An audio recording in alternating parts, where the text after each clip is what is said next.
Si tu t'es déjà senti nulle part à ta place dans ce monde, viens naviguer sur ma carte imaginaire. Je m'appelle Audrey, je viens de Madagascar et j'ai créé cet espace pour cartographier un monde où nos revendications comptent. Si ça te parle, abonne-toi car ce sont les sujets que j'aborde sur ce compte. Allez, première escale, l'île des corps libres. Ici, les femmes et les minorités de genre disposent pleinement de leur corps, de leur vie, de leurs désirs. Aucune loi patriarcale, aucun marché, aucune morale imposée ne décide à leur place. Pour accoster ici, une seule règle, respecter la liberté des autres corps. Nous reprenons la Terre vers les ressources partagées. Les ressources y sont communes. Personne ne travaille pour survivre. Personne ne s'enrichit sur le dos des autres. Quand l'une manque, la collectivité répond. Un peu plus loin, voici le cœur de la dignité inconditionnelle. Tout le monde mange, tout le monde est logé, tout le monde est soigné.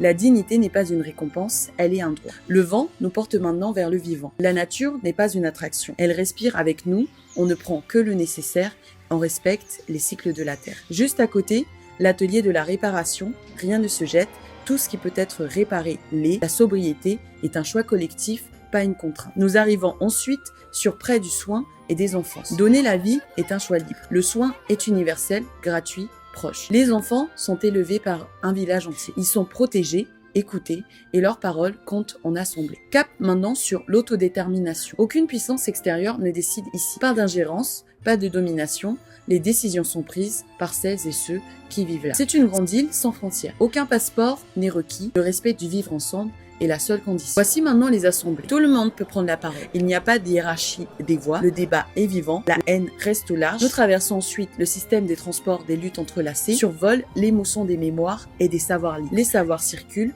les luttes se transmettent, la mémoire est une boussole pour ne pas reproduire l'oppression. Enfin, nous atteignons l'île-pont des solidarités, un lien avec les autres peuples, les autres luttes partout dans le monde. La navigation s'arrête ici, mais la carte reste ouverte. C'est des lulus, mais pas tant que ça. Car si tu as aimé naviguer sur cette carte comme sur cette vidéo, c'est que tu gardes un espoir en toi que ces revendications peuvent alors voir le jour.